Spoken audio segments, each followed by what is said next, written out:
कृषि जगत से जुड़ी हुई ढेर सारी नई नई जानकारियां लेकर एक बार फिर हम आपके साथ हैं। स्वागत है आप सभी का आज के कृषि दर्शन कार्यक्रम में। किसान भाइयों बहनों, अपने इस कार्यक्रम के जरिए हम कृषि के क्षेत्र में होने वाले नए नए अनुसंधान कार्यों, शोध कार्यों और नई नई वैज्ञानिक विधियों की जानकारी आप तक पहुंचाते हैं। तो आज के कार्यक्रम में भी खबरें खेती की और मंडी भाव तो होंगे ही, और साथ ही आपके भेजे हुए पत्र और ईमेल्स को हम शामिल करेंगे आपकी चिट्ठी आपका ईमेल में। तो बने रहिए हमारे साथ और अब करते हैं शुरुआत। सबसे पहले देखते हैं खबरें खेती की। तिलहन के रिकॉर्ड पैदावार होने की उम्मीद, दुधारू पशुओं की उत्पादकता बढ़ाने पर जोर, वेयर हाउसों के निर्माण काम में आई तेजी, आलू प्याज के उत्पादन में बढ़ोतरी। नमस्कार, खबरें खेती की में आपका स्वागत है। मैं हूं शीला मिश्रा और अब खबरें विस्तार से। चालू खरीफ सीजन में बुआई रकबे में हुई वृद्धि को देखते हुए आर्थिक एवं सांख्यिकी मंत्रालय ने देश में तिलहन के रिकॉर्ड पैदावार होने की उम्मीद जताई है। आर्थिक एवं सांख्यिकी महानिदेशालय ने देश में तिलहन के रिकॉर्ड पैदावार होने की उम्मीद जताई है। महानिदेशालय के आंकड़ों के अनुसार वर्ष 2013-14 में तिलहनी फसलों की बुआई करीब 1.58 लाख हेक्टेयर क्षेत्रफल में हुई थी, जो वर्ष 2014-15 में बढ़कर 4.65 लाख टन हेक्टेयर क्षेत्रफल तक पहुंच गई है। बुआई रकबे में हुई वृद्धि को देखते हुए महानिदेशालय ने देश में इस साल तिलहन के रिकॉर्ड उत्पादन की उम्मीद जताते हुए कहा है कि इससे देश में तिलहन का न केवल पर्याप्त भंडार मौजूद रहेगा, बल्कि इसका व्यापक निर्यात भी हो सकता है।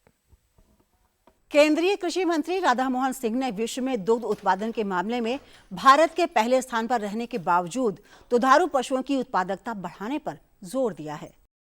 केंद्रीय कृषि मंत्री राधा मोहन सिंह ने देश में दूध की बढ़ती मांग को देखते हुए दुधारू पशुओं की उत्पादकता बढ़ाने पर जोर देते हुए कहा है कि इससे न केवल आंतरिक जरूरत पूरी होगी, बल्कि इससे बने उत्पादों के निर्यात से भारी विदेशी मुद्रा भी देश में आएगी। श्री सिंह ने संसदीय सलाहकार समिति की बैठक में दुधारू पशुओं की उत्पादकता बढ़ाने पर जोर देते हुए कहा कि भारत 1998 से विश्व के दुग्ध उत्पादक देशों में पहले स्थान पर है। भारत में विश्व की पशु संख्या का 17% और भैंस की संख्या का 64% है। इसके बावजूद दुधारू पशुओं की उत्पादकता बढ़ाने की काफी आवश्यकता है। श्री सिंह ने कहा कि भारत में दुग्ध उत्पादन 4.2% की दर से बढ़ रहा है। पूर्वोत्तर में खाद्यान्न भंडारण की सुविधा के विस्तार के लिए 12वीं पंचवर्षीय योजना में 458.56 करोड़ रुपए स्वीकृत किए जाने के बाद वेयर हाउसों के निर्माण काम में तेजी आई है। पर्याप्त भंडारण सुविधा न होने से पूर्वोत्तर राज्य के किसानों को प्रतिवर्ष काफी नुकसान उठाना पड़ता है। इस स्थिति को देखते हुए केंद्र की मोदी सरकार ने 12वीं पंचवर्षीय योजना में इस क्षेत्र में भंडारण सुविधा के विस्तार के लिए 458.56 करोड़ रुपए की राशि स्वीकृत की है। कृषि मंत्रालय के एक वरिष्ठ अधिकारी ने इस बारे में बताया कि 12वीं पंचवर्षीय योजना में स्वीकृत इस राशि से पूर्वोत्तर के राज्यों में 2.92 लाख टन खाद्यान्न भंडारण के लिए वेयर हाउसों का निर्माण किया जाएगा।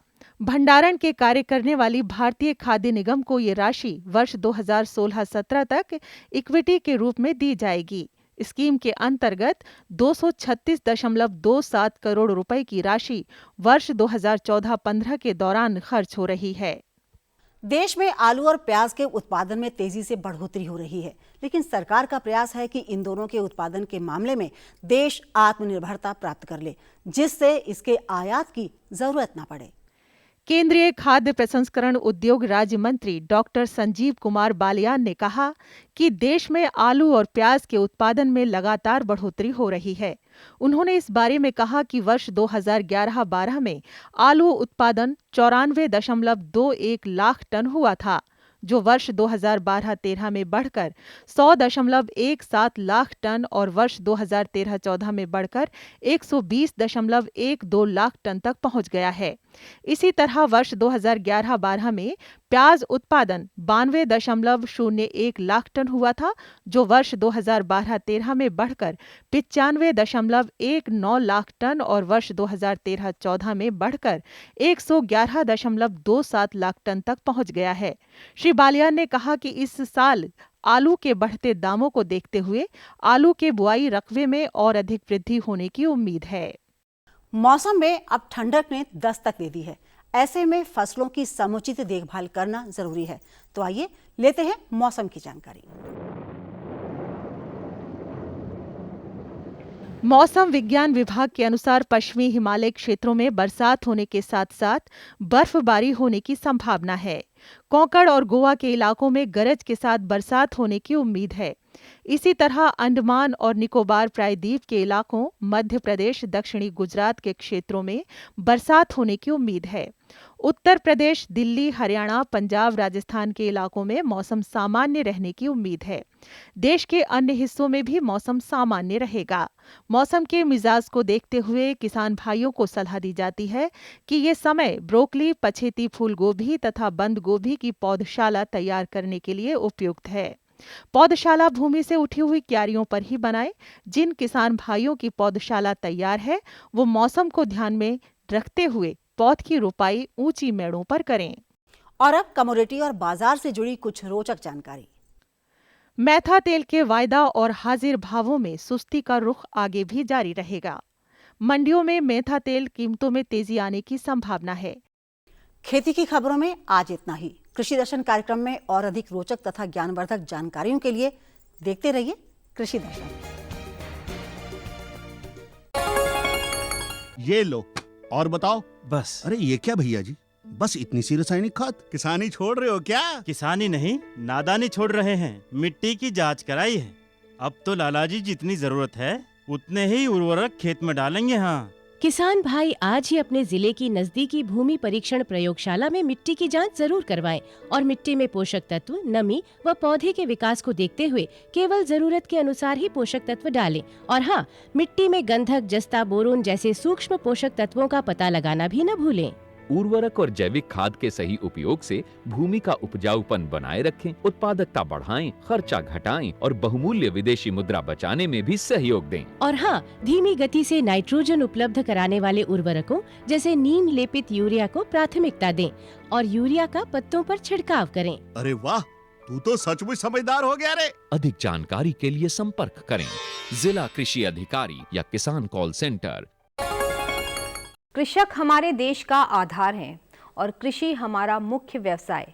जी हां किसान भाइयों बहनों, एक एक किसान की प्रगति और उन्नति से जुड़ा हुआ है देश का विकास। और इस विकास में बाधा बनती है कृषि के क्षेत्र में आने वाली छोटी छोटी समस्याएं, जिन सभी का समाधान करने की हम पूरी कोशिश करते हैं। और ये समस्याएं और जिज्ञासाएं ये आप हम तक भेजते हैं अपने पत्रों और ईमेल्स के जरिए, और इन सभी का जवाब देते हैं हमारे कृषि विशेषज्ञ। तो चलिए आपका इंतजार खत्म करते हैं और देखते हैं आपकी चिट्ठी, आपका ईमेल।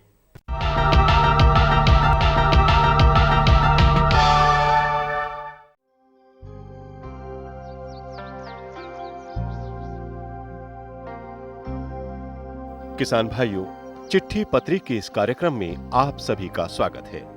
खेतीबाड़ी से जुड़े इस कार्यक्रम में हमारी पूरी कोशिश रहती है कि हम विशेषज्ञों के माध्यम से आपके सवालों का सही जवाब दे सकें, जिससे आपकी समस्या का समाधान हो और आप खेतों में लहलहाती फसल प्राप्त कर सकें। किसान भाइयों बहनों, हर सप्ताह हम कृषि और उससे जुड़े हुए व्यवसायों में आपकी जो समस्याएं हैं और आपके मन में जो जिज्ञासाएं हैं, उन सभी का समाधान करने की कोशिश करते हैं। और आज के अंक में हमने जिन पत्रों और मेल्स को शामिल किया है वो हैं पशुपालन से संबंधित। और इन सभी का समाधान करने के लिए आज हमारे साथ हैं भारतीय कृषि अनुसंधान परिषद के उप महानिदेशक डॉक्टर KML पाठक। नमस्कार किसान भाइयों, आज इस कार्यक्रम के माध्यम से हम कोशिश करेंगे कि जो आपने पशुपालन से संबंधित जो प्रश्न किए हैं, जो आपकी जिज्ञासाएं हैं, उनका जवाब देंगे आपको और पशुपालन से संबंधित और भी जानकारी हम देंगे।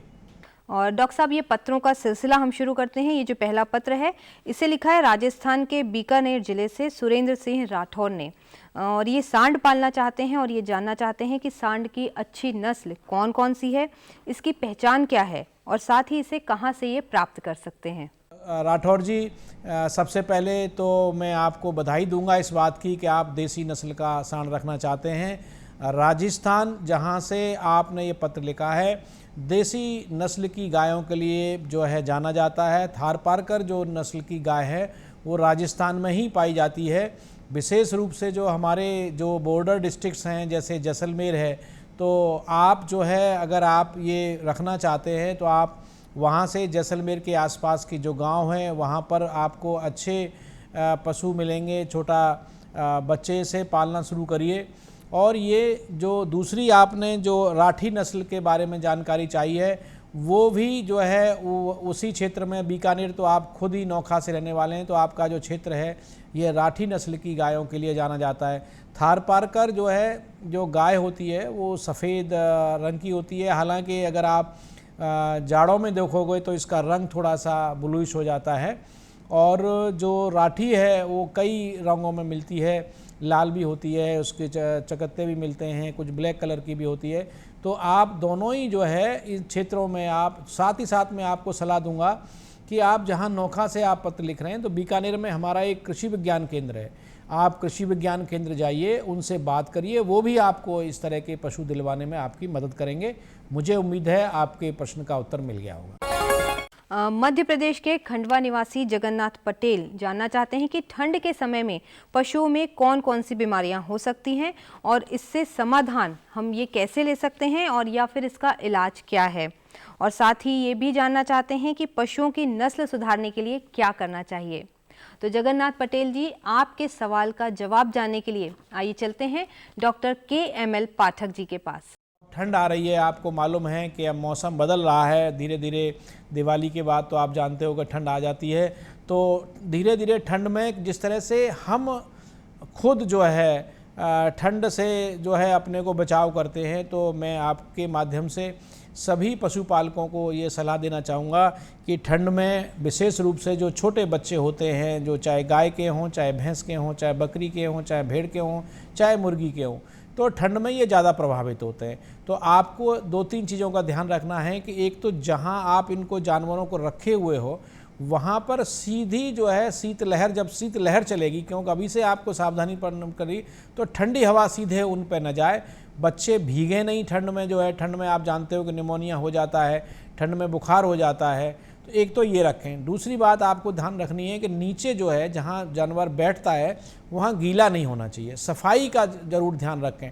ठंड में भी अगर आप गंदगी रखोगे तो उसमें बहुत सारी बीमारियां उसमें हो जाती हैं, इनका ध्यान रखें। साथ ही साथ हमें उम्मीद है कि आपने पशुओं को टीकाकरण भी करा लिया होगा। अभी बरसात के मौसम के बाद जो है हम जो है खुरपका, मुँह पका और HS और ब्लैक क्वार्टर इसका टीका लगवाते हैं। तो और बकरी में PPR का टीका लगवाते हैं, बकरी भेड़ में। तो मुझे उम्मीद है कि आपने इनकी टीका जरूर लगवाया होगा। साथ ही साथ आपने पेट के कीड़ों की दवाई भी दी होगी। अगर ये रखें और उनका जो आवास है वहाँ ऐसा रखें, वहाँ धूप भी जानी चाहिए वहाँ पे जो है, तो ठंड से अगर आप बचाओगे अपने, विशेष रूप से बच्चों को, इनके जो पशुओं के जो बच्चे हैं, इसके साथ साथ ठंड का असर जो है जो दूध देने वाले जानवर हैं, चाहे भैंस है चाहे गाय, उस पर भी होता है। तो उनका भी आपको ध्यान रखना है कि वो बाहर ठंड में, रात को ठंड में बाहर नहीं रहने चाहिए। उनके ऊपर कोई ना कोई शेल्टर होना चाहिए जहां उनको ठंड से बचाया जा सके। तो अगर पटेल जी अगर इन सब चीज़ों का ध्यान रखोगे तो आपके पशुओं को ठंड नहीं लगेगी, ठंड से जो बीमारियां वो नहीं होंगी, और जो खास उससे जो नुकसान होता है, जो चाहे वो दूध उत्पादन हो या छोटे छोटे बच्चों में मृत्यु भी हो जाती है निमोनिया से, काफ मोर्टेलिटी बहुत ज़्यादा होती है, तो ये सब आप अपने पशुओं को बचा लेंगे। जो नस्ल सुधार कार्यक्रम है वो राज्य सरकारों के माध्यम से किया जाता है, जिसमें जो हमारी देसी नस्ल की गाय हैं, देसी नस्ल की भैंसें हैं, देसी नस्ल की बकरी हैं, देसी नस्ल की भेड़ है, उनके संरक्षण और संवर्धन के लिए हम काम करते हैं। तो आपको जो है आप कौन सा जो है नस्ल का जानवर पालना चाहते हैं, तो खंडवा में भी हमारा एक कृषि विज्ञान केंद्र है। तो मैं आपको निवेदन करूंगा कि आप वहां, और साथ ही साथ अपने पास का जो आपका जो पशु चिकित्सालय है वहाँ पर भी जाएं, क्योंकि ये जो पशु नस्ल सुधार के जो कार्यक्रम है ये पशुपालन विभाग द्वारा आयोजित किए जाते हैं। तो आपको और ज़्यादा जानकारी जो है पशुपालन विभाग से मिलेगी। इसमें मुझे उम्मीद है आपके पत्र का जवाब आपको मिल गया होगा। जगन्नाथ पटेल जी, आपको आपकी समस्या का समाधान ज़रूर मिल गया होगा, क्योंकि आगे अब ठंड आने वाली है तो आप अपने पशुओं की देखभाल अच्छी तरह से कर सकते हैं। और ये जो अगला पत्र है इसे लिखते हैं राजस्थान के गंगानगर के मुट्ठीवाला गांव निवासी बलवेंद्र सिंह जी, और इन्होंने लिखा है कि गाय भैंस पालन के बारे में जो जानकारी हमारे कार्यक्रम में दी गई उसकी इन्होंने प्रशंसा की है, और साथ ही ये बकरी पालन के बारे में जानना चाहते हैं कि इसकी ट्रेनिंग ये कहाँ से ले सकते हैं। तो बलवेंद्र सिंह जी, आइए जानते हैं आपके इस सवाल का जवाब। बलवेंद्र सिंह जी ने ये लिखा है कि मैं डेयरी फार्म का बहुत बढ़िया इनको प्रसारण देखने को मिलता है, ये हमारे कार्यक्रम को बहुत पसंद करते हैं। तो सिंह साहब, आपका बहुत बहुत धन्यवाद। और ये जो भी हम कार्यक्रम आपको दिखाते हैं कृषि दर्शन के माध्यम से, कृषि दूरदर्शन के माध्यम से या चिट्ठी पत्री के माध्यम से, ये सारे कार्यक्रम आपके लिए ही हैं, आपकी जानकारी बढ़ाने के लिए है, आपको ज़्यादा से ज़्यादा जानकारी दें। आपने अपने पत्र में ये जानना चाहा है कि आप बकरी पालने में ज़्यादा इंटरेस्टेड हैं, बकरी पालने के लिए आप ट्रेनिंग भी लेना चाहते हैं। तो सिंह साहब, मैं आपको भी बताना चाहूँगा कि हमारा आपने इसमें अपने पत्र में जिक्र भी किया है मखदूम का। एक हमारा केंद्रीय बकरी अनुसंधान संस्थान है, ये मथुरा, जो जिला मथुरा है उत्तर प्रदेश में, आगरा और मथुरा के बीच में ये पड़ता है। और यहाँ पर हम ट्रेनिंग देते हैं किसानों को, आप जैसे ही लोगों को जो कि बकरी पालन व्यवसाय अपनाना चाहते हैं, क्योंकि आप जानते हैं कि बकरी पालन बहुत अच्छा रोजगार का माध्यम है, बहुत बढ़िया माध्यम है। और राजस्थान, जहां आप गंगानगर से आते हैं, वो क्षेत्र तो बकरी पालन के लिए बहुत ही अच्छा है। झकराना वहाँ की एक बड़ी अच्छी हमारी नस्ल है। तो मैं आपको सलाह दूंगा कि जैसे आपने इस कार्यक्रम में हमको पत्र लिखा है, एक ऐसा ही पोस्ट कार्ड जो है आप पता नोट करिए। उनका पता है निर्देशक केंद्रीय बकरी अनुसंधान संस्थान, केंद्रीय बकरी अनुसंधान संस्थान, फराहा मखदूम, मथुरा, उत्तर प्रदेश। तो अगर आप इनको पत्र लिखेंगे तो ये आपको जानकारी देंगे कि इनकी कब ट्रेनिंग हो रही है। और दूसरी बात यह है कि हम ट्रेनिंग के लिए संस्थान आपसे कोई पैसा नहीं लेता है। साथ ही साथ राजस्थान का गंगानगर का जो पशुपालन विभाग है, कृषि विज्ञान केंद्र है, उनके पास भी जाइए। वो भी कुछ आप जैसे किसानों को, हमारे बकरी का जो संस्थान है, हमारा अनुसंधान संस्थान फराह मखदूम में है, वहाँ आप जैसे किसानों को लेके आते हैं। तो आप उनके माध्यम से भी वहाँ ट्रेनिंग में आ सकते हो और इसको ट्रेनिंग लीजिए। साथ ही साथ आपने इसमें ये भी जानना चाहा है, बैंक और लोन की बात करिए आपने। तो मैं सिंह साहब आपको बताना चाहूँगा कि जो हमारी जो नाबार्ड बैंक है, हमारी सहकारिता की जो बैंक है, ये भी बैंक जो हैं इसके लिए सहायता प्रदान करती हैं। लेकिन इसके लिए आपको एक प्रोजेक्ट बनाना पड़ता है और प्रोजेक्ट बनाने में आपको हमारे संस्थान, साथ ही साथ जो हमारे कृषि विज्ञान केंद्र हैं, वो आपकी मदद करेंगे। आप करणपुर से हैं, गंगानगर में हमारा जो राजस्थान कृषि विश्वविद्यालय बीकानेर है, उनका KVK है, आप वहाँ जाइए, उनसे बात करिए और वो आपकी मदद करेंगे। मुझे उम्मीद है कि अगर आप इस तरह से बकरी पालन करेंगे तो निश्चित रूप से आपकी आमदनी बढ़ेगी, आपका रोजगार मिलेगा और आपको ज़्यादा से ज़्यादा लाभ प्राप्त होगा। उम्मीद है आपको आपके प्रश्न का जवाब मिला होगा। किसान भाइयों बहनों, बलवेंद्र सिंह जी के साथ साथ आपको भी ये पता चल गया होगा कि बकरी पालन आप कैसे कर सकते हैं और इसके लिए प्रशिक्षण आदि आप कहां से ले सकते हैं। और ये जो अगला पत्र है इसे लिखा है हरियाणा के फतेहाबाद निवासी हरज्ञान सिंह जी ने, और ये गीर गाय के बारे में जानकारी प्राप्त करना चाहते हैं कि ये नस्ल कहाँ से प्राप्त हो सकती है और इसका अनुमानित मूल्य क्या हो सकता है। तो आइए हरज्ञान सिंह जी, जानते हैं आपके इस सवाल का जवाब। देखिए, गिर नस्ल की जो गाय है वो दुधारू गाय है, दूध अच्छा देती है, बहुत अच्छा इसका दूध का उत्पादन होता है। तो ये क्योंकि ये गिरी गाय जो है या तो मिलती है गुजरात में और कुछ राजस्थान में मिलती है। तो अगर आप राजस्थान से इसको वहाँ से ले सकते हैं। इसके अलावा एक हमारी जो एक विश्वविद्यालय है उदयपुर में, उनका एक केंद्र है, वहाँ पर आप वहाँ से भी वो ऑक्शन करते हैं इनके, आप वहाँ से ले सकते हो। गुजरात में भी वो हमारा जो कृषि विश्वविद्यालय है या वेटनरी विश्वविद्यालय है, वो लोग ऑक्शन करते हैं, वहाँ से प्राप्त कर सकते हैं। साथ ही साथ इसमें आपको जो भी मदद मिलेगी वो पशुपालन विभाग, हरियाणा सरकार जिसके माध्यम से आप जो है अगर आप संपर्क करेंगे। इसके अलावा आप क्योंकि फ़तेहाबाद ये जो है हरियाणा में आपके ही एक प्रदेश में हमारा एक NDRI एक संस्थान है, राष्ट्रीय डेयरी संस्थान है, वहाँ से भी आप जानकारी ले सकते हो। वो भी कुछ एनिमल्स जो हैं, जानवर जो ऑक्शन करते हैं, उनके ऑक्शन में आप भाग लीजिए और आपको आपकी मन के पसंद के पशु मिलेंगे। और ये जो अगला पत्र है ये लिखा है उत्तराखंड के हरिद्वार के रहने वाले हमारे किसान भाई हैं जो मछली पालन करना चाहते हैं और ये जानना चाहते हैं कि इसके लिए अच्छे बीज कहाँ से मिलेंगे और क्या इन्हें कोई सरकारी सहायता प्राप्त हो सकती है। तो किसान भाइयों, आइए जानते हैं इनकी इस जिज्ञासा का समाधान। मछली पालन एक बहुत अच्छा व्यवसाय है। मछली पालन में रोजगार की बहुत अच्छी संभावनाएं हैं और आजकल जो भारत सरकार है वो उसका ब्लू रिवॉल्यूशन पे बहुत ज़्यादा जोर है। भारत सरकार अपने पशुपालन विभाग के माध्यम से आपको इसका अच्छा सीड उपलब्ध कराते हैं। तो इसके अलावा आपका जो क्षेत्र है वहाँ पर पानी की उपलब्धता भी है, वहाँ नहर का पानी भी है, वहाँ आपके पास पोखर भी हैं। तो आपको मैं सलाह दूंगा कि आप जो है फ्रेश वाटर जो मछली पालन जिसको बोलते हैं उसको अपनाइए। इसके लिए भी हमारा जो पशुपालन विभाग हैं वो रेगुलर ट्रेनिंग देते हैं। आप अपने नज़दीक का जो पशुपालन विभाग है, और क्योंकि मछली पालन भी पशुपालन विभाग के पास में ही रहता है, तो मछली पालन की भी ट्रेनिंग लीजिए और लेकिन करिए ये व्यवसाय वैज्ञानिक पद्धति से। चाहे आप पशुपालन करें, चाहे आप मुर्गी पालन करें, चाहे मछली पालन करें, जो भी पालन करें आप वैज्ञानिक पद्धति अपनाइए। वैज्ञानिक पद्धति का मतलब है अच्छी नस्ल का आपको, अब जैसे मछली पालन है तो मछली पालन के लिए आपको बढ़िया सीड चाहिए, उसका बढ़िया फीड चाहिए उनका जो है। तो ये सब चीज़ें जानकारी आपको ट्रेनिंग में उपलब्ध कराते हैं और वो आप ये जो ट्रेनिंग है ये साल भर ट्रेनिंग चलती रहती है। हमारा जो कृषि विज्ञान केंद्र है वो भी मछली पालन पर ट्रेनिंग देता है। तो अगर आप वहाँ पर जाएंगे अपनी कृषि विज्ञान में, तो हमेशा हर कार्यक्रम में अपने किसान भाइयों को कहता हूँ कि अपने कृषि विज्ञान केंद्रों के साथ जुड़िए। कृषि विज्ञान केंद्र आपको मछली पालन पर, मुर्गी पालन पर, पशुपालन पर, चारा उत्पादन पर, चारा उत्पादन बड़ा आजकल बड़ा वो है कि आप जानते हो कि चारा बहुत ज़रूरी है। चाहे अगर हम दुधारू पशु हों, अगर उनके लिए 12 महीने हमको हरा चारा चाहिए तो चारा उत्पादन पर भी हम ट्रेनिंग देते हैं। तो अगर इस तरह की अगर आप ट्रेनिंग अगर करते रहते हैं तो आपको निश्चित रूप से फ़ायदा होगा। तो किसान भाइयों, आज आपके बहुत अच्छे प्रश्न हमको मिले और मुझे उम्मीद है कि आपको अपने प्रश्नों के जवाब मिले होंगे। आप इसी प्रकार से हमको पत्र लिखते रहें। जो भी जानकारी आपको चाहिए हम आपको नई नई जानकारी देते रहेंगे। हमारे कार्यक्रम को देखते रहिए। मुझे उम्मीद है ये कार्यक्रम आपको पसंद आते होंगे, लेकिन इसके बारे में भी ज़रूर आप बताइए कि कार्यक्रम और आप कैसा चाहते हैं, किस तरह का प्रोग्राम चाहते हैं।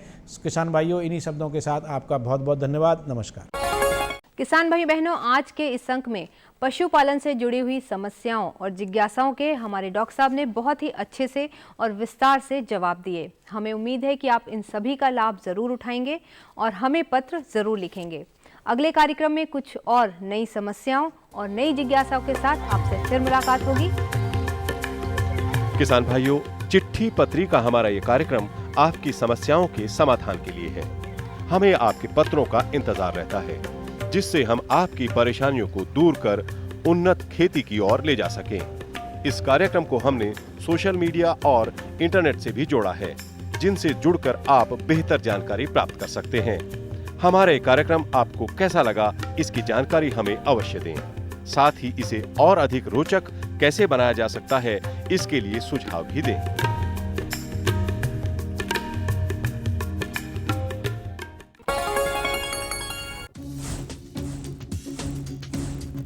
जुड़िए हमारे साथ ट्विटर पर twitter.com/कृषिदर्शन.dd, फेसबुक पर facebook.com/कृषिदर्शन.dd और देखिए कृषि दर्शन अब यूट्यूब पर भी youtube.com/user/कृषिदर्शन.dd। भेजे हमें मेल कृषिदर्शन.dd@gmail.com पर। आपको हमारा कार्यक्रम कृषि दर्शन कैसा लगा? अपने सुझाव, प्रतिक्रियाएं एवं सवाल हमें इस पते पर भेजें। कृषि दर्शन, कमरा नंबर 10, CPC दूरदर्शन, खेलगांव, नई दिल्ली 110049। ये था हमारा आज का कार्यक्रम। आपको कैसा लगा ये जानने के लिए हमें इंतजार रहेगा आपके पत्रों का और आपके ईमेल्स का। यदि आप चाहते हैं कि आपकी कृषि से जुड़ी हुई समस्याओं का समाधान हम जल्दी से जल्दी करें, तो आप हमें ज़्यादा से ज़्यादा ईमेल भेजिए ताकि आपकी समस्याएं हम तक जल्दी पहुंचे और हम जल्दी से जल्दी उनका समाधान करें। लेकिन साथ ही हमें पत्र लिखना बिल्कुल ना भूलें। तो मिलेंगे अगले कार्यक्रम में कुछ और नई कृषि जानकारियों के साथ। तब तक के लिए हमें दीजिए अनुमति। आपका आज का दिन शुभ हो, मंगलमय हो। इसी के साथ नमस्कार।